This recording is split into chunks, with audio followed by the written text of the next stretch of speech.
ಆತ್ಮೀಯ SSLC ವಿದ್ಯಾರ್ಥಿಗಳೇ, ತಮಗೆಲ್ಲರಿಗೂ ನನ್ನ ಈಸಿ ಮ್ಯಾಥ್ಸ್ ಚಾನಲ್ಗೆ ಸ್ವಾಗತವನ್ನು ಕೋರ್ತಾ, ತಮಗೆಲ್ಲ ತಿಳಿದ ಹಾಗೆ ಈ ವರ್ಷ ಅಂದರೆ 2024 ಮತ್ತು 25ನೇ ಸಾಲಿನಲ್ಲಿ ಕರ್ನಾಟಕ ಶಾಲಾ ಪರೀಕ್ಷೆ ಮತ್ತು ಮೌಲ್ಯ ನಿರ್ಣಯ ಮಂಡಳಿ ಗಣಿತ ವಿಷಯದ 2 ಮಾದರಿ ಪ್ರಶ್ನೆ ಪತ್ರಿಕೆಗಳನ್ನು ಬಿಡುಗಡೆ ಮಾಡಿದೆ. ಸೊ ಈ 2 ಮಾದರಿ ಪ್ರಶ್ನೆ ಪತ್ರಿಕೆಗಳನ್ನು ನೀವು ಸಂಪೂರ್ಣವಾಗಿ ಬಿಡಿಸಿದರೆ ಈ ವರ್ಷ ವಾರ್ಷಿಕ ಪರೀಕ್ಷೆಯಲ್ಲಿ ಗಣಿತದ ವಿಷಯದ ಮೇಲೆ ಯಾವ ರೀತಿಯ ಪ್ರಶ್ನೆಗಳನ್ನು ಕೇಳಬಹುದು ಎಂಬುದನ್ನು ನೀವು ಅಂದಾಜಿಸಬಹುದು. ಸೊ ನಾವೀಗ ಈ ವಿಡಿಯೋದಲ್ಲಿ ಮಾದರಿ ಪ್ರಶ್ನೆ ಪತ್ರಿಕೆ 1ಅನ್ನು ಬಿಡಿಸೋಣ. ಸೊ ಮೊದಲಿಗೆ ನಾವು ಪ್ರಶ್ನೆ ಪತ್ರಿಕೆಯಲ್ಲಿ ಮೊದಲನೇ ಮುಖ್ಯ ಪ್ರಶ್ನೆಯಲ್ಲಿ ಬರುವಂತಹ 8 ಬಹು ಆಯ್ಕೆ ಪ್ರಶ್ನೆಗಳನ್ನು ತೆಗೆದುಕೊಳ್ಳೋಣ. ಸೊ ಪ್ರಶ್ನೆ ಪತ್ರಿಕೆಯಲ್ಲಿ ವಸ್ತು ಈ ರೀತಿಯ 8 ಬಹು ಆಯ್ಕೆ ಪ್ರಶ್ನೆಗಳನ್ನು ನೀಡಲಾಗಿರುತ್ತದೆ. ಸೊ ಪ್ರತಿಯೊಂದು ಬಹು ಆಯ್ಕೆ ಪ್ರಶ್ನೆಗೂ 1 ಅಂಕವನ್ನು ನಿಗದಿಪಡಿಸಲಾಗುತ್ತದೆ. ಹಾಗಾಗಿ 8 ಬಹು ಆಯ್ಕೆ ಪ್ರಶ್ನೆಗೆ ವಸ್ತು 8 ಅಂಕಗಳಿರುತ್ತವೆ. ಸೊ ನಾವೀಗ ಮೊದಲನೇ ಬಹು ಆಯ್ಕೆಯ ಪ್ರಶ್ನೆಯನ್ನು ತೆಗೆದುಕೊಳ್ಳುವುದಕ್ಕಿಂತ ಮೊದಲು ಈ ಪ್ರಶ್ನೆಯನ್ನು ಓದಿಕೊಳ್ಳೋಣ. ಸೂಕ್ತವಾದ ಉತ್ತರವನ್ನು ಆರಿಸಿ ಅದರ ಕ್ರಮಾಕ್ಷರದೊಂದಿಗೆ ಪೂರ್ಣ ಉತ್ತರವನ್ನು ಬರೆಯಿರಿ ಅಂತ ಹೇಳಿದ್ದಾರೆ. ಸೊ ಇದರ ಅರ್ಥ ಏನಂದರೆ, ಮೊದಲನೇ ಪ್ರಶ್ನೆಯನ್ನು ನಾವು ತೆಗೆದುಕೊಂಡಾಗ ಈ ಮೊದಲನೇ ಪ್ರಶ್ನೆಗೆ ಸರಿಯಾದ ಉತ್ತರ ಏನೋ, ಬಿನೋ, ಸಿನೋ ಅಥವಾ ಡಿನೋ ಅಂತ ಬರೆದು ತದನಂತರ ಅದರ ಜೊತೆಗೆ ಅದರ ಪೂರ್ಣ ಉತ್ತರ ಅಂದರೆ ಇದರ ಉತ್ತರ ಆಪ್ಷನ್ ಬಿ ಆಗಿದ್ದರೆ ಇಲ್ಲಿ ನಾವು ಉತ್ತರದಲ್ಲಿ ಆಪ್ಷನ್ ಬಿ ಅಂತ ಬರೆದು ತದನಂತರ 2⁵5 × 5 ಅಂತ ಬರೆಯಬೇಕು. ಒಂದು ವೇಳೆ ಇದರ ಉತ್ತರ ಆಪ್ಷನ್ ಎ ಆಗಿದ್ದರೆ ಎ ಅಂತ ಬರೆಯೋದರ ಜೊತೆಗೆ 2 × 5 ಸಹ ಬರೆಯಬೇಕು ಎಂದು ಹೇಳಿದ್ದಾರೆ. ಸೊ ನಾವೀಗ ಮೊದಲನೇ ಬಹು ಆಯ್ಕೆ ಪ್ರಶ್ನೆಯನ್ನು ತೆಗೆದುಕೊಳ್ಳೋಣ. ಪ್ರಶ್ನೆ ಈ ರೀತಿಯಾಗಿದೆ: 5 ವರ್ಗ × 2 ಮತ್ತು 2⁵5 × 5 ಇದರ ಮಹಾಸಾವು ಅಂತ ಹೇಳಿ ಇದರ ಉತ್ತರವನ್ನು ನಮಗೆ 4 ಆಯ್ಕೆಗಳಲ್ಲಿ ನೀಡಿದ್ದಾರೆ. ಅಂದರೆ ಎ, ಬಿ, ಸಿ ಮತ್ತು ಡಿಗಳಲ್ಲಿ ನೀಡಿದ್ದಾರೆ. ನಾವೀಗ ಈ ಪ್ರಶ್ನೆಗೆ ಸರಿಯಾದ ಉತ್ತರ ಯಾವುದು ಎಂಬುದನ್ನು ತಿಳಿಯೋಣ. ಸೊ ಪ್ರಶ್ನೆಯಲ್ಲಿ ನಮಗೆ 2 ಸಂಖ್ಯೆಗಳನ್ನು ನೀಡಿ ಈ ಸಂಖ್ಯೆಗಳ ಮಾಸ ಯಾವುದು ಎಂಬುದನ್ನು ಕಂಡುಹಿಡಲಿಕ್ಕೆ ಹೇಳಿದ್ದಾರೆ. ಸೊ ಮಾಸ ಅಂದರೆ ದತ್ತ ಅಥವಾ ನೀಡಿರುವ ಸಂಖ್ಯೆಯಲ್ಲಿನ ಚಿಕ್ಕ ಘಾತ ಸೂಚಿಯನ್ನು ಹೊಂದಿರುವ ಸಾಮಾನ್ಯ ಅಪವರ್ತನ ಎಂಬುದು ನಮಗೆ ತಿಳಿದಿದೆ. ಸೊ ಇಲ್ಲಿ ನಮಗೆ ನೀಡಿರುವ ಸಂಖ್ಯೆಗಳೆಂದರೆ 50 ಮತ್ತು 160.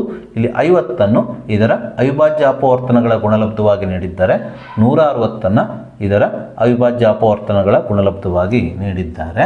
ಸೊ ನಾವೀಗ ಇವುಗಳ ಮಹಾಸಾವನ್ನು ಕಂಡುಹಿಡಿಯಬೇಕಾದ್ರೆ ಅಂದರೆ ಅವಿಭಾಜ್ಯ ಅಪವರ್ತನಗಳ ಗುಣಲಬ್ಧವಾಗಿ ನೀಡಿರುವ ಈ 2 ಸಂಖ್ಯೆಗಳ ಮಹಾಸಾವನ್ನು ಕಂಡುಹಿಡಿಯಬೇಕಾದ್ರೆ ಈ 2 ಸಂಖ್ಯೆಯಲ್ಲಿರುವ ಸಾಮಾನ್ಯ ಸಂಖ್ಯೆಯನ್ನು ಹುಡುಕಬೇಕು. ಈ 2 ಸಂಖ್ಯೆಯಲ್ಲಿರುವ ಸಾಮಾನ್ಯವಾಗಿರುವ ಸಂಖ್ಯೆ ಅಂದರೆ ಈ ಸಂಖ್ಯೆಯಲ್ಲೂ ಇದ್ದಿರಬೇಕು, ಈ ಸಂಖ್ಯೆಯಲ್ಲೂ ಇದ್ದಿರಬೇಕು. ಆ ಸಂಖ್ಯೆ ಯಾವುದು? 2 ಸಾಮಾನ್ಯವಾಗಿದೆ ನೋಡ್ರಿ, 2ಅನ್ನು ಬರೆದುಕೊಳ್ಳೋಣ. ಜೊತೆಗೆ ಈ 2 ಸಂಖ್ಯೆಗಳಲ್ಲಿ ಯಾವುದನ್ನು ಪರಿಗಣಿಸಬೇಕಂದ್ರೆ ನೋಡಿ, ಮೊದಲನೇ ಸಂಖ್ಯೆಯಲ್ಲಿ 2⁵1 ಇದೆ, ಎರಡನೇ ಸಂಖ್ಯೆಯಲ್ಲಿ 2⁵5 ಇದೆ ನೋಡ್ರಿ. ಇದರಲ್ಲಿ ಯಾವುದನ್ನು ಪರಿಗಣಿಸಬೇಕಂದ್ರೆ ಮಾಸಾಗೆ ಚಿಕ್ಕ ಘಾತ ಸೂಚಿಯನ್ನು ಹೊಂದಿರುವ ಸಾಮಾನ್ಯ ಅಪವರ್ತನ ನೋಡಿ, ಇಲ್ಲಿ 2⁵1 ಇದೆ, ಇಲ್ಲಿ 2⁵5 ಇದೆ. ಹಾಗಾಗಿ ಚಿಕ್ಕ ಘಾತ ಸೂಚಿಯನ್ನೆಂದು ಹೊಂದಿರುವ ಸಾಮಾನ್ಯ ಅಪವರ್ತನ ಅಂದರೆ ಅದು 2 ಆಗುತ್ತದೆ. 2ಅನ್ನು ಬರೆದುಕೊಳ್ಳೋಣ, ಗುಣಿಸು. ಅದೇ ರೀತಿ 5 ಸಹ ಈ 2 ಸಂಖ್ಯೆಗಳಲ್ಲಿ ಸಾಮಾನ್ಯ ಅಪವರ್ತನವಾಗಿದೆ. 5ಅನ್ನು ಬರೆದುಕೊಳ್ಳೋಣ.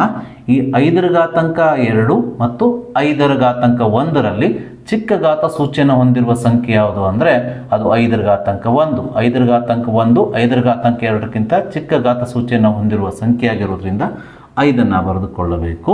ಹಾಗಾಗಿ 5 ವರ್ಗ × 2 2⁵5 × 5 ಇದರ ಮಾಸಾವು 2 × 5 ಆಗುತ್ತದೆ. ಈ 2 × 5 ಆಪ್ಷನ್ ಎ ದಲ್ಲಿ ಇರೋದ್ರಿಂದ ಇಲ್ಲಿ ಆಪ್ಷನ್ ಎ ಸರಿಯಾದ ಉತ್ತರವಾಗಿರುತ್ತದೆ. ಸೊ ಇದೇ ರೀತಿ ಇರುವ ಮತ್ತೆರಡು ಉದಾಹರಣೆಗಳನ್ನು ನಾನಿಲ್ಲಿ ತೆಗೆದುಕೊಂಡಿದ್ದೇನೆ. ಆದರೆ ಈ ಉದಾಹರಣೆಗಳು ಪ್ರಶ್ನೆ ಪತ್ರಿಕೆಯಲ್ಲಿ ಇಲ್ಲ. ಒಂದೇ ಪ್ರಶ್ನೆಯನ್ನು ಪ್ರಶ್ನೆ ಪತ್ರಿಕೆಯಲ್ಲಿ ನೀಡಿದ್ದಾರೆ. ಆದರೆ ಈ ರೀತಿ ಇರುವ ಯಾವುದೇ ಪ್ರಶ್ನೆಯನ್ನು ನಿಮಗೆ ಬಿಡಿಸಲಿಕ್ಕೆ ಬಂದಿರಬೇಕು. ಆ ಉದ್ದೇಶದಿಂದ ಮತ್ತೆರಡು ಉದಾಹರಣೆಗಳನ್ನು ನಾವಿಲ್ಲಿ ಪ್ರಾಕ್ಟೀಸ್ ಮಾಡೋಣ. ಸೊ ಮೊದಲನೇ ಉದಾಹರಣೆಯಲ್ಲಿ 2⁵5 × 3 ಮತ್ತು 2⁵2 × 101ರ ಮಾಸವನ್ನು ಕಂಡುಹಿಡಲಿಕ್ಕೆ ಹೇಳಿದ್ದಾರೆ.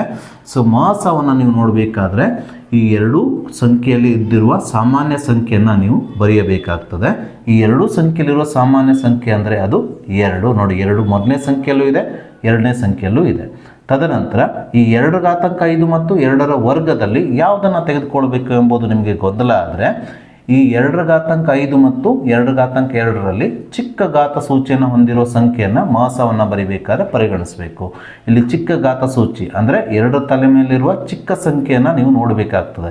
ಎರಡು ತಲೆ ಮೇಲಿರುವ ಚಿಕ್ಕ ಸಂಖ್ಯೆ ಅಂದರೆ 5 ಅಲ್ಲ, ಬದಲಿಗೆ 2. ಹಾಗಾಗಿ ಚಿಕ್ಕ ಘಾತ ಸೂಚಿಯನ್ನು ಹೊಂದಿರುವ ಸಾಮಾನ್ಯ ಅಪವರ್ತನ ಅಂದರೆ ಅದು 2 ಹಾಗಾಗಿ ನಾವಿಲ್ಲಿ 2 ಬರೆದುಕೊಳ್ಳಬೇಕು.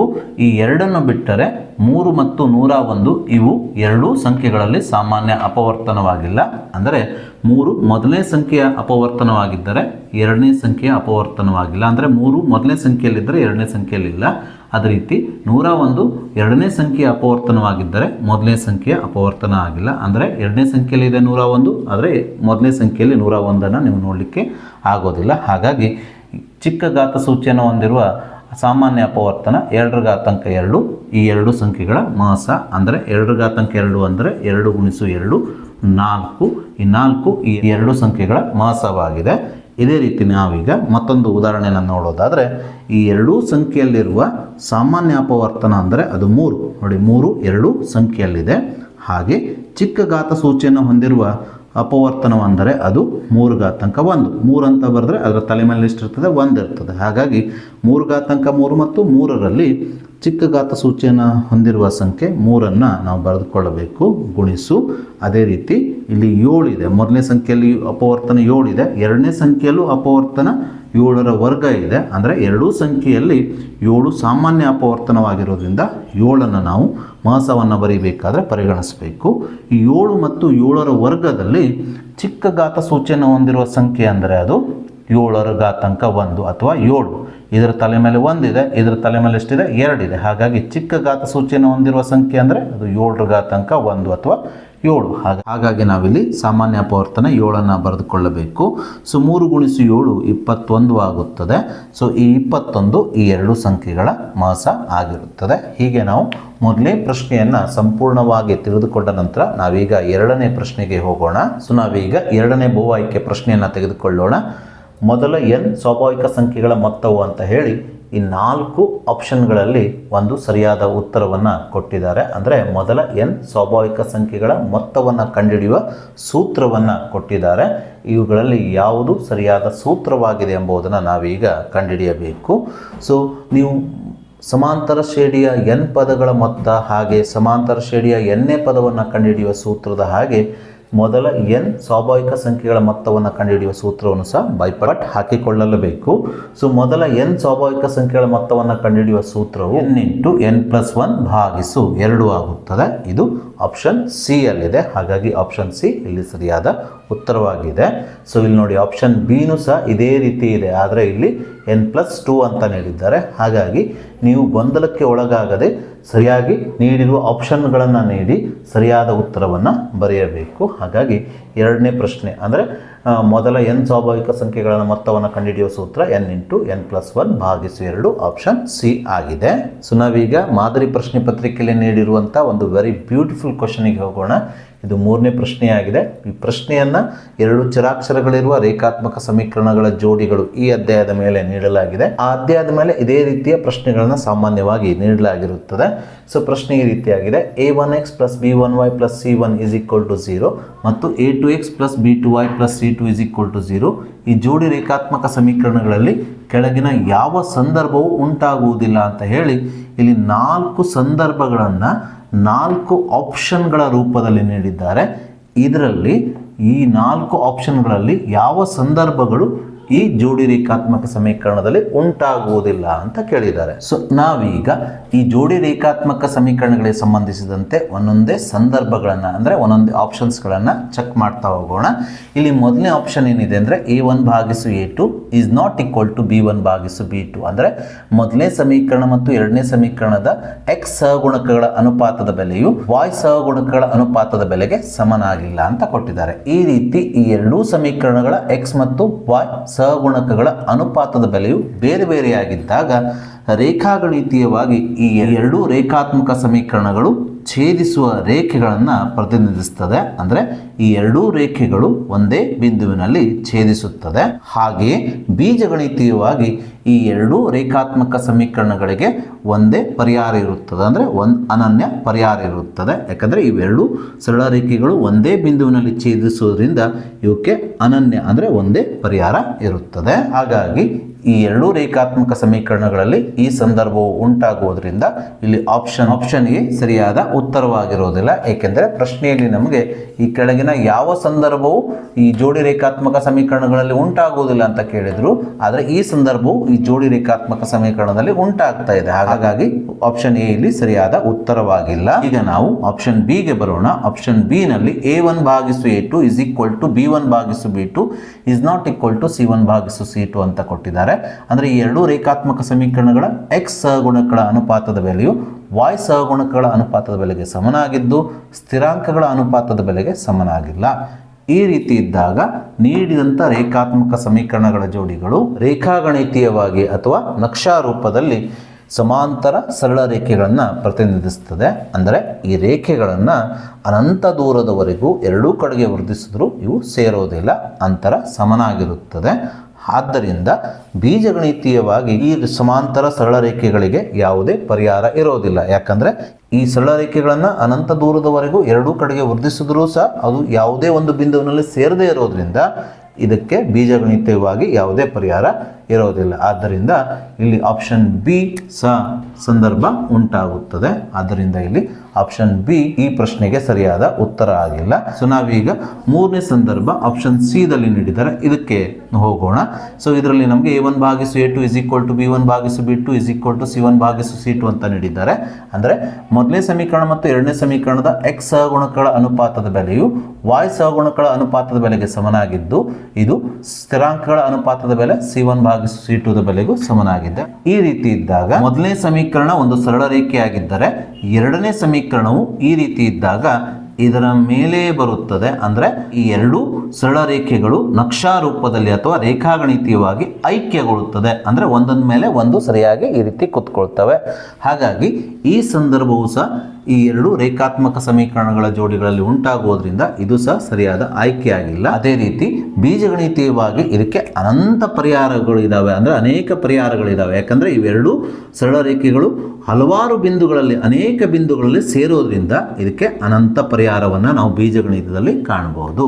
ಹಾಗಾಗಿ ಈ ಸಂದರ್ಭವು ಸಹ ಈ ಜೋಡಿ ರೇಖಾತ್ಮಕ ಸಮೀಕರಣದಲ್ಲಿ ಉಂಟಾಗುವುದರಿಂದ ಆಪ್ಷನ್ ಸಿ ಇಲ್ಲಿ ಸರಿಯಾದ ಉತ್ತರವಾಗಿರುವುದಿಲ್ಲ. ಸೊ ಇಲ್ಲಿ ಸ್ಪಷ್ಟವಾಗಿ ಆಪ್ಷನ್ ಎ, ಆಪ್ಷನ್ ಬಿ ಮತ್ತು ಆಪ್ಷನ್ ಸಿಗಳು ಸರಿಯಾದ ಉತ್ತರ ಆಗದೇ ಇರೋದ್ರಿಂದ ಆಪ್ಷನ್ ಡಿ ಇಲ್ಲಿ ಸರಿಯಾದ ಉತ್ತರವಾಗಿರುತ್ತದೆ. ಹಾಗಾಗಿ ನಾವಿಲ್ಲಿ option D a1 is equal to a2, b1 is equal to b2, c1 is equal to c2 ಎಂದು ಬರೆದುಕೊಳ್ಳೋಣ. ಸೊ ಇಲ್ಲಿ ನಾವು ಈ ಆಪ್ಷನ್ ಡಿ ನ ಬಗ್ಗೆ ಸಂಕ್ಷಿಪ್ತವಾಗಿ ತಿಳಿದುಕೊಳ್ಳಲೇಬೇಕು. ಆಪ್ಷನ್ ಡಿ ನಲ್ಲಿ ಈ ಎರಡೂ ರೇಖಾತ್ಮಕ ಸಮೀಕರಣಗಳ x ಸಹಗುಣಕಗಳ ಬೆಲೆಗಳು ಸಮನಾಗಿದೆ ಅಂತ ಕೊಟ್ಟಿದ್ದಾರೆ. ಅಂದರೆ a1 is equal to a2 ಅಂತ ನೀಡಿದ್ದಾರೆ. ಹಾಗೆ y ಸಹಗುಣಕಗಳ ಬೆಲೆಗಳು ಸಮನಾಗಿದೆ ಅಂತ ನೀಡಿದ್ದಾರೆ. ಅಂದರೆ b1 is equal to b2 ಅಂತ ನೀಡಿದ್ದಾರೆ. ಸೊ ಹಾಗೆ ಸ್ಥಿರಾಂಕಗಳ ಬೆಲೆಗಳು ಸಹ ಸಮನಾಗಿದೆ ಅಂತ ನೀಡಿದ್ದಾರೆ. ಅಂದರೆ c1 is equal to c2 ಅಂತ ನೀಡಿದ್ದಾರೆ. ಸೊ ನಾನಿಲ್ಲಿ ಒಂದು ರೇಖಾತ್ಮಕ ಸಮೀಕರಣವನ್ನು ತೆಗೆದುಕೊಂಡಿದ್ದೇನೆ. ಈ ಎರಡೂ ಸಮೀಕರಣಗಳಲ್ಲಿ ನೀವು ಗಮನಿಸಿದಾಗ x ನ ಸಹಗುಣಕಗಳ ಬೆಲೆಗಳು ಸಮನಾಗಿದೆ, y ನ ಸಹಗುಣಕಗಳ ಬೆಲೆಗಳು ಸಮನಾಗಿದೆ, ಅದೇ ರೀತಿ ಸ್ಥಿರಾಂಕಗಳ ಬೆಲೆಗಳು ಸಮನಾಗಿರೋದ್ರಿಂದ ಈ ಸಂದರ್ಭ ಈ ಜೋಡಿ ರೇಖಾತ್ಮಕ ಸಮೀಕರಣಗಳಲ್ಲಿ ಉಂಟಾಗುವುದಿಲ್ಲ. ಯಾಕಂದರೆ ಈ ಎರಡೂ ಸಮೀಕರಣಗಳು ಒಂದೇ ಸಮೀಕರಣ ಆಗಿದೆ. ಇವೆರಡು ಬೇರೆ ಬೇರೆ ಸಮೀಕರಣಗಳಲ್ಲ. 2x plus y plus 3 is equal to 0 ಈ ಸಮೀಕರಣ, ಹಾಗೆ 2x plus y plus 3 is equal to 0. ಹಾಗಾಗಿ ಇದು ಜೋಡಿ ರೇಖಾತ್ಮಕ ಸಮೀಕರಣ ಆಗಿರೋದಿಲ್ಲ. ಆದ್ದರಿಂದ ಈ ಸಂದರ್ಭವು ಈ ಜೋಡಿ ರೇಖಾತ್ಮಕ ಸಮೀಕರಣದಲ್ಲಿ ಉಂಟಾಗುವುದಿಲ್ಲ. ಅದೇ ರೀತಿ ಮತ್ತೊಂದು ಉದಾಹರಣೆಯನ್ನು ತೆಗೆದುಕೊಂಡಿದ್ದೆ ನೋಡಿ. a1 is equal to a2 3, b1 is equal to b2 ಅಂದರೆ y ನ ಸಹಗುಣಕದ ಬೆಲೆ -1 ಆಗಿದೆ, ಎರಡು ಸಮನಾಗಿದೆ. ಅದೇ ರೀತಿ ಸ್ಥಿರಾಂಕಗಳ ಬೆಲೆಗಳು ಸಮನಾಗಿದ್ದಾಗ ಈ ಎರಡೂ ಸರಳ ರೇಖೆಗಳು ಒಂದೇ ಸರಳ ರೇಖೆಗಳನ್ನು ಪ್ರತಿನಿಧಿಸ್ತಾ ಇದೆ. ಈ ಎರಡೂ ಸಮೀಕರಣಗಳು ಒಂದೇ ಆಗಿದೆ, ಹಾಗಾಗಿ ಒಂದೇ ಸರಳ ರೇಖೆಯನ್ನು ಪ್ರತಿನಿಧಿಸ್ತದೆ. ಇವು ಜೋಡಿ ರೇಖಾತ್ಮಕ ಸಮೀಕರಣ ಆಗಿಲ್ಲ. ಆದ್ದರಿಂದ ಈ ಆಪ್ಷನ್ ಅಂದರೆ ಆಪ್ಷನ್ ಡಿ ಇಲ್ಲಿ ಸರಿಯಾದ ಉತ್ತರ ಆಗಿರುತ್ತದೆ. ನಾವೀಗ ನಾಲ್ಕನೇ ಪ್ರಶ್ನೆಯನ್ನು ತೆಗೆದುಕೊಳ್ಳೋಣ. ನಕ್ಷೆಯಲ್ಲಿ ಕೊಟ್ಟಿರುವ y is equal to p of x ಬಹುಪದೋಕ್ತಿಯು ಹೊಂದಿರುವ ಶೂನ್ಯತೆಗಳು ಸಂಖ್ಯೆ ಅಂತ ಹೇಳಿ ಈ ರೀತಿಯ ಒಂದು ನಕ್ಷೆಯನ್ನು ಕೊಟ್ಟಿದ್ದಾರೆ. ಅಲ್ಲಿ ಆಪ್ಷನ್ಸ್ಗಳನ್ನು ಆಪ್ಷನ್ ಎದಲ್ಲಿ 2, ಆಪ್ಷನ್ ಬಿ ದಲ್ಲಿ 3, ಆಪ್ಷನ್ ಸಿ ದಲ್ಲಿ 4, ಆಪ್ಷನ್ ಡಿ ದಲ್ಲಿ 5 ಅಂತ ಕೊಟ್ಟಿದ್ದಾರೆ. ಸೊ ಯಾವುದೇ ಒಂದು ನಕ್ಷೆಯಲ್ಲಿ ನಾವು ಒಂದು ಬಹುಪದೋಕ್ತಿಯ ಒಂದು ಶೂನ್ಯತೆಯನ್ನು ಕಂಡುಹಿಡಿಯಬೇಕಾದ್ರೆ ಆ ಬಹುಪದೋಕ್ತಿಯ ನಕ್ಷೆಯು ಎಕ್ಸ್ ಅಕ್ಷವನ್ನು ಅಂದರೆ ಅಡ್ಡಗೆರೆಯನ್ನು ಎಷ್ಟು ಬಾರಿ ಛೇದಿಸಿದೆ, ಎಷ್ಟು ಬಿಂದುಗಳಲ್ಲಿ ಛೇದಿಸಿದೆ ಎಂಬುದನ್ನು ನೋಡ್ಕೊಳ್ಬೇಕು. ಸೊ ಆ ಛೇದಿಸಿದ ಬಿಂದುಗಳ ಸಂಖ್ಯೆಯೇ ಆ ಬಹುಪದೋಕ್ತಿಯ ಶೂನ್ಯತೆ ಆಗಿರ್ತದೆ. ಹಾಗಾಗಿ ಇಲ್ಲಿ y is equal to p of x, ಈ ಬಹುಪದೋಕ್ತಿಯ ನಕ್ಷೆಯು ಇದಾಗಿದೆ ನೋಡಿ, ಇಲ್ಲಿ ಕಾಣ್ತಾ ಇದೆಯಲ್ಲ ಇದು. ಈ ರೇಖೆಯು ಈ ಒಂದು ನಕ್ಷೆ ಏನಿದೆಯಲ್ಲ ಈ ಎಕ್ಸ್ ಅಕ್ಷವನ್ನು ಎಷ್ಟು ಬಿಂದುವಿನಲ್ಲಿ ಹಾದು ಹೋಗಿದೆ ನೋಡಿ, ಇದೊಂದು ಬಿಂದು, ಇದೊಂದು ಬಿಂದು, ಇದೊಂದು ಬಿಂದು, ಎಷ್ಟು ಬಿಂದುಗಳಿದಾವೆ, 1 2 3 ಬಿಂದುಗಳಲ್ಲಿ ಹಾದು ಹೋಗಿದೆ ಅಥವಾ ಛೇದಿಸಿದೆ. ಹಾಗಾಗಿ ಈ ಬಹುಪದೋಕ್ತಿಯ ಶೂನ್ಯತೆಗಳ ಸಂಖ್ಯೆ 1 2 3 ಆಗಿದೆ ನೋಡಿ. y ಅಕ್ಷವನ್ನು ಪರಿಗಣಿಸಬಾರ್ದು, ಎಕ್ಸ್ ಅಕ್ಷ ಅಂದರೆ ಅಡ್ಡಗೆರೆಯಲ್ಲಿ ಮಾತ್ರ ಪರಿಗಣಿಸಬೇಕು. ಅಡ್ಡಗೆರೆಯಲ್ಲಿ ಎಷ್ಟು ಸಾರಿ ಈ ಬಹುಪದೋಕ್ತಿಯ ನಕ್ಷೆ ಹಾದು ಹೋಗಿದೆಯಲ್ಲ ಅದು ಈ ಬಹುಪದೋಕ್ತಿಯ ನಕ್ಷೆಯ ಶೂನ್ಯತೆ ಆಗಿರ್ತದೆ. ಹಾಗಾಗಿ ಆಪ್ಷನ್ ಬಿ ದಲ್ಲಿ ನಮಗೆ 3 ಅಂತ ನೀಡಿದ್ದಾರೆ. ಆದ್ದರಿಂದ ನೀಡಿದಂಥ ಈ ಬಹುಪದೋಕ್ತಿಯ ಶೂನ್ಯತೆಗಳು ನಕ್ಷೆಯಲ್ಲಿ ನೋಡಿದಾಗ 1 2 3 ಆಗುತ್ತದೆ. ಆದ್ದರಿಂದ ಆಪ್ಷನ್ ಬಿ 3 ಸರಿಯಾದ ಆಯ್ಕೆಯಾಗಿದೆ. ಸೊ ಇದೇ ರೀತಿ ನಾವೀಗ ಮತ್ತೆ 4 ನಕ್ಷೆಗಳನ್ನು ತೆಗೆದುಕೊಂಡು ಬಹುಪದೋಕ್ತಿಯ ನಕ್ಷೆಯ ಶೂನ್ಯತೆಗಳನ್ನು ಕಂಡುಹಿಡಿಯುವ ಲೆಕ್ಕವನ್ನು ಪ್ರಾಕ್ಟೀಸ್ ಮಾಡೋಣ. ಆದರೆ ಈ 4 ನಕ್ಷೆಗಳು ನಿಮ್ಮ ಮಾಡೆಲ್ ಕ್ವಶನ್ ಪೇಪರ್ದಲ್ಲಿ ಇಲ್ಲ, ಇದನ್ನು ಪ್ರಾಕ್ಟೀಸ್ಗೋಸ್ಕರ ನಾನು ಇಲ್ಲಿ ತೆಗೆದುಕೊಂಡಿದ್ದೇನೆ. ಸೊ ಈ ಮೊದಲನೇ ನಕ್ಷೆಯಲ್ಲಿ ಈ y is equal to p of x ನಕ್ಷೆ ಇದೆಲ್ಲ ಇದು ಕಾಣ್ತಾ ಇದೆಯಲ್ಲ, ಇದು y is equal to p of x ನ ನಕ್ಷೆ ಆಗಿದೆ. ಇದು x ಅಕ್ಷ, ಇದು y ಅಕ್ಷ ಆಗಿದೆ. ಈ ನಕ್ಷೆಯು x ಅಕ್ಷವನ್ನು ಯಾವುದೇ ಒಂದು ಬಿಂದುವಿನಲ್ಲಿ ಛೇದಿಸುವುದಿಲ್ಲ. ಹಾಗಾಗಿ ಈ ಬಹುಪದೋಕ್ತಿಯ ಶೂನ್ಯತೆಗಳ ಸಂಖ್ಯೆ 0 ಆಗ್ತದೆ. ಅಂದರೆ ಒಂದು ಬಹುಪದೋಕ್ತಿಯ ನಕ್ಷೆಯು x ಅಕ್ಷವನ್ನು ಛೇದಿಸುವ ಬಿಂದುಗಳ ಸಂಖ್ಯೆಯೇ ಆ ಬಹುಪದೋಕ್ತಿಯ ಶೂನ್ಯತೆ ಆಗಿರೋದ್ರಿಂದ ಇಲ್ಲಿ ಈ ಬಹುಪದೋಕ್ತಿಯ ನಕ್ಷೆಯು x ಅಕ್ಷವನ್ನು ಛೇದಿಸದೇ ಇರೋದ್ರಿಂದ ಈ ಬಹುಪದೋಕ್ತಿಯ ಶೂನ್ಯತೆಯ ಸಂಖ್ಯೆ 0 ಆಗುತ್ತದೆ. ಹಾಗೆ ಈ ಎರಡನೇ ನಕ್ಷೆಗೆ ಬರೋಣ. ಈ ಎರಡನೇ ನಕ್ಷೆಯಲ್ಲಿ ಈ ಬಹುಪದೋಕ್ತಿಯ ನಕ್ಷೆ ಇದಾಗಿದೆ. ಈ ಬಹುಪದೋಕ್ತಿಯ ನಕ್ಷೆಯು ಎಕ್ಸ್ ಅಕ್ಷವನ್ನು ಒಂದು ಬಿಂದುವಿನಲ್ಲಿ ಛೇದಿಸುವುದರಿಂದ ಈ ಬಹುಪದೋಕ್ತಿ y is equal to p of x ಈ ಬಹುಪದೋಕ್ತಿಯ ನಕ್ಷೆಯ ಶೂನ್ಯತೆ 1 ಆಗುತ್ತದೆ.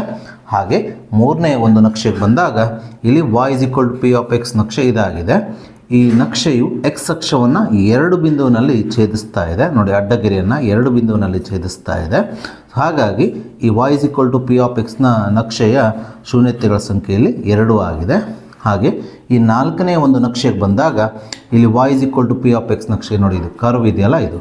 ಸೊ ಈ ನಕ್ಷೆಯು ಎಕ್ಸ್ ಅಕ್ಷವನ್ನು 1 2 3 ಮತ್ತು 4 ಬಿಂದುಗಳಲ್ಲಿ ಛೇದಿಸುವುದರಿಂದ ಈ ನಕ್ಷೆಯ ಶೂನ್ಯತೆಗಳ ಸಂಖ್ಯೆಯಲ್ಲಿ 4 ಆಗುತ್ತದೆ. ಹೀಗೆ ಯಾವುದೇ ಒಂದು ನಕ್ಷೆಯನ್ನು ನಿಮಗೆ ನೀಡಿ ಆ ಬಹುಪದೋಕ್ತಿಯ ನಕ್ಷೆಯ ಶೂನ್ಯತೆಗಳನ್ನು ಕಂಡುಹಿಡಿಯಬೇಕಾದ್ರೆ ಈ ರೀತಿಯಾಗಿ ನೀವು ಸುಲಭವಾಗಿ ಕಂಡುಹಿಡಿದು 1 ಅಂಕವನ್ನು ಸುಲಭವಾಗಿ ಗಳಿಸಿರಿ. ಸೊ ನಾವೀಗ 5ನೇ ಪ್ರಶ್ನೆಯನ್ನು ತೆಗೆದುಕೊಳ್ಳೋಣ.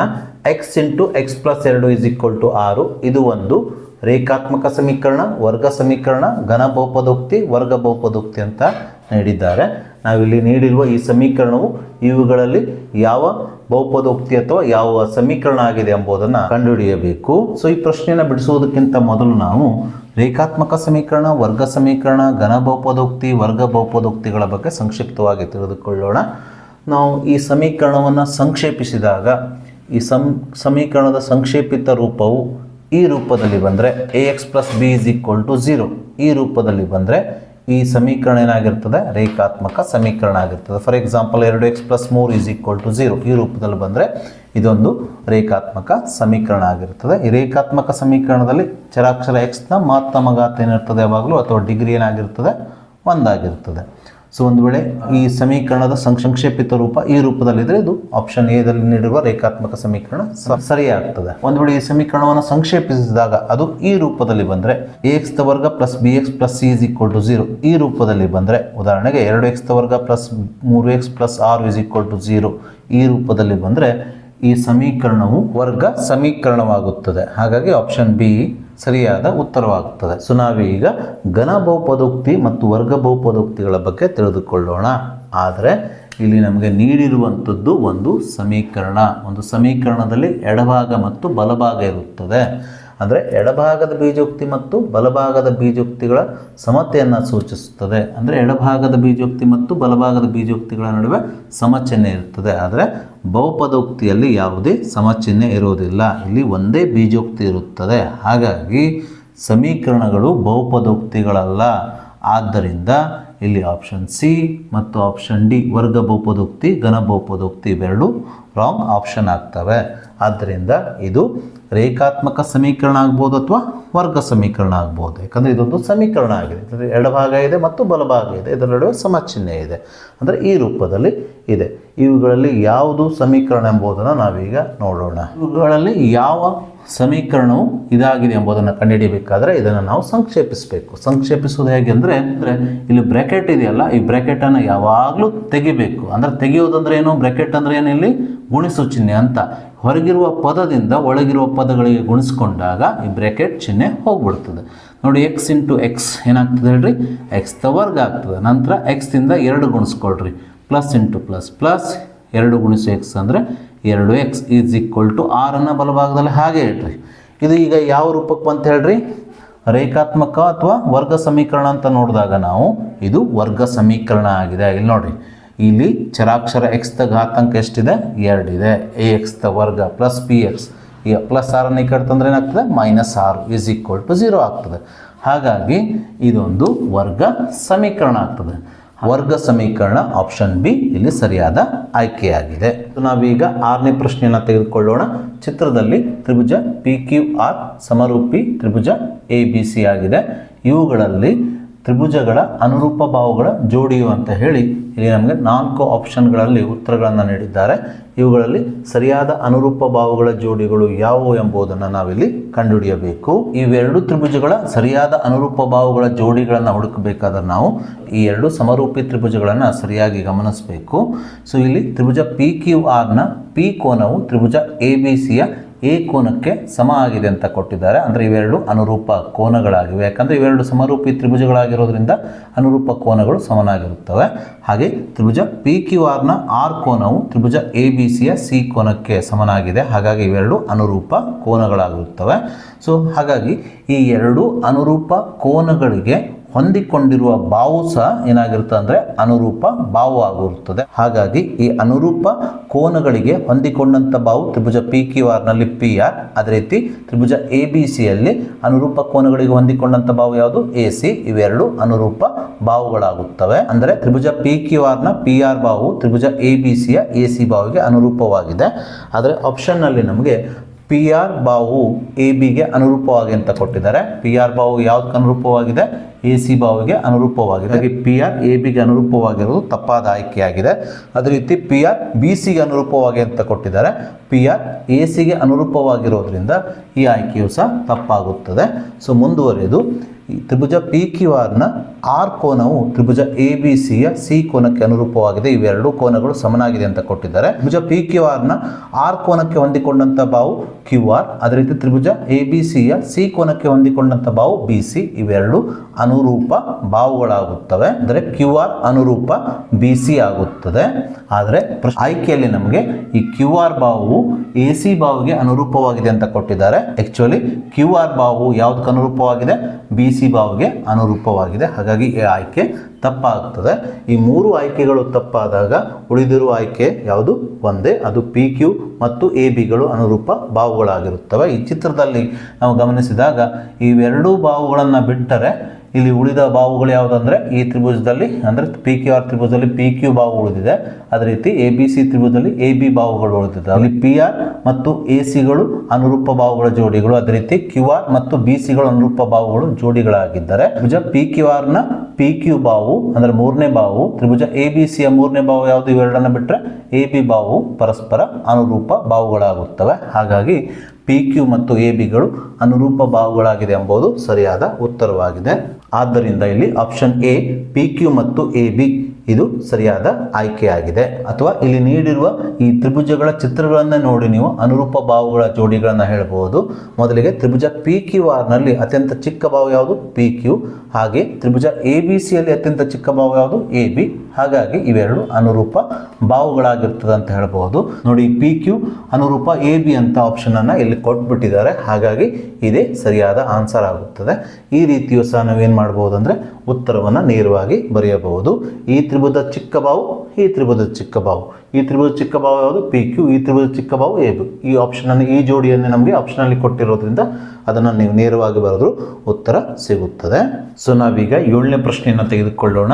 sin square A minus cos square A ಇದಕ್ಕೆ ಸಮನಾಗಿದೆ ಅಂತ ಹೇಳಿ ಇಲ್ಲಿ ನಮಗೆ ಆಪ್ಷನ್ ಎದಲ್ಲಿ 1, ಆಪ್ಷನ್ ಬಿ ದಲ್ಲಿ 1 minus cos square A, option C ದಲ್ಲಿ 1 plus 2 cos square A, option D ದಲ್ಲಿ -1 ನೀಡಿದ್ದಾರೆ.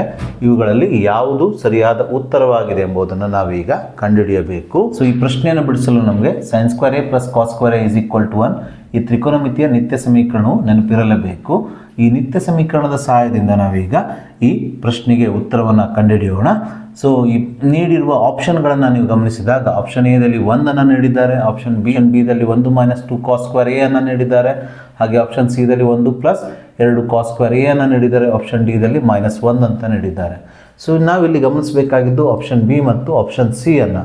ಯಾಕಂದರೆ ಇಲ್ಲಿ sin ಸ್ಕ್ವೇರ್ ನೋಡಿ, ಯಾವುದೇ ಉತ್ತರದಲ್ಲಿ sin ಸ್ಕ್ವೇರ್ ಎ ಎಂಬುದು ಇಲ್ಲ, ಕಾಸ್ ಸ್ಕ್ವೇರ್ ಎ ಇದೆ ನೋಡಿ. ಇಲ್ಲಿ ಆಪ್ಷನ್ ಬಿ ದಲ್ಲಿ -2 ಕಾಸ್ ಸ್ಕ್ವೇರ್ ಇದೆ, ಆಪ್ಷನ್ ಡಿ ಸಿ ಅಲ್ಲಿ 2 ಕಾಸ್ ಸ್ಕ್ವೇರ್ ಎ ಇದೆ. ಸೊ ಹಾಗಾಗಿ ನಾವಿಲ್ಲಿ ಈ ಸಮೀಕರಣದಿಂದ ತ್ರಿಕೋನಮಿತಿ ಒಂದು ಸಮೀಕರಣದಿಂದ sin ಸ್ಕ್ವೇರ್ ಎ ಅನ್ನು ತೆಗಿಬೇಕಾಗಿದೆ. ಹಾಗಾದರೆ sin ಸ್ಕ್ವೇರ್ ಎ ಜಾಗದಲ್ಲಿ ಏನು ಹಾಕಬೇಕೆಂಬುದು ಈ ನಿತ್ಯ ಸಮೀಕರಣ ಹೇಳ್ತದೆ.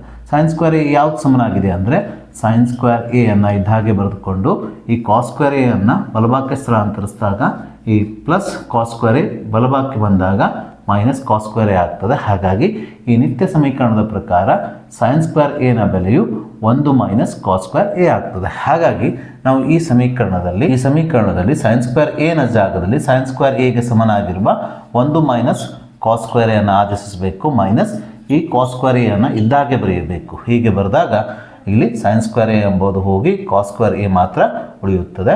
ಸೊ ಇದೇನಾಗ್ತದೆ ಅಂದರೆ 1 minus cos square A minus cos square A ಆಗ್ತದೆ. 1 minus 1 cos square A minus 1 cos square A ಎಷ್ಟಾಗ್ತದೆ?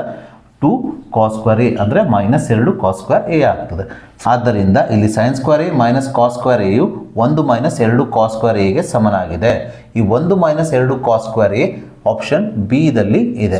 ಆದ್ದರಿಂದ sin square A minus cos square ಎಗೆ ಸಮನಾಗಿದ್ದು ಆಪ್ಷನ್ ಬಿ ದಲ್ಲಿರುವ 1 ಮೈನಸ್ 2 ಕಾಸ್ ಸ್ಕ್ವೇರ್ ಎ ಆಗಿರೋದ್ರಿಂದ ಇಲ್ಲಿ option B 1 minus 2 cos square a ಸರಿಯಾದ ಉತ್ತರವಾಗಿದೆ. ನಾವೀಗ ಕೊನೆಯ ಬಹು ಆಯ್ಕೆ ಪ್ರಶ್ನೆ ಅಂದರೆ 8ನೇ ಬಹು ಆಯ್ಕೆ ಪ್ರಶ್ನೆಯನ್ನು ತೆಗೆದುಕೊಳ್ಳೋಣ. ಒಂದು ಯಾದೃಚ್ಛಿಕ ಪ್ರಯೋಗದ ಎಲ್ಲ ಪ್ರಾಥಮಿಕ ಸಂಭವನೀಯತೆಗಳ ಮೊತ್ತವು ಅಂತ ಹೇಳಿ ನಮಗಿಲ್ಲಿ 4 ಆಪ್ಷನ್ಗಳಲ್ಲಿ 4 ಉತ್ತರಗಳನ್ನು ಕೊಟ್ಟಿದ್ದಾರೆ. ಆಪ್ಷನ್ ಎ ದಲ್ಲಿ 0, ಆಪ್ಷನ್ ಬಿ ದಲ್ಲಿ 1/2, ಆಪ್ಷನ್ ಸಿ ದಲ್ಲಿ 1, ಆಪ್ಷನ್ ಡಿ ದಲ್ಲಿ -1 ಅಂತ ನೀಡಿದ್ದಾರೆ. ಇದು ಸಂಭವನೀಯತೆ ಅಧ್ಯಾಯದ ಮೇಲೆ ಬರುವಂಥ ಒಂದು ನೇರವಾದ ಪ್ರಶ್ನೆಯಾಗಿದೆ. ನಮಗೆ ತಿಳಿದ ಹಾಗೆ ಒಂದು ಯಾದೃಚ್ಛಿಕ ಪ್ರಯೋಗದ ಎಲ್ಲ ಪ್ರಾಥಮಿಕ ಸಂಭವನೀಯತೆಗಳ ಮೊತ್ತವು ಯಾವಾಗಲೂ 1ಕ್ಕೆ ಸಮನಾಗಿರುತ್ತದೆ. ಹಾಗಾಗಿ ಇಲ್ಲಿ ಆಪ್ಷನ್ ಸಿ ದಲ್ಲಿ ನೀಡಿರುವ 1 ಸರಿಯಾದ ಆಯ್ಕೆಯಾಗಿರುತ್ತದೆ.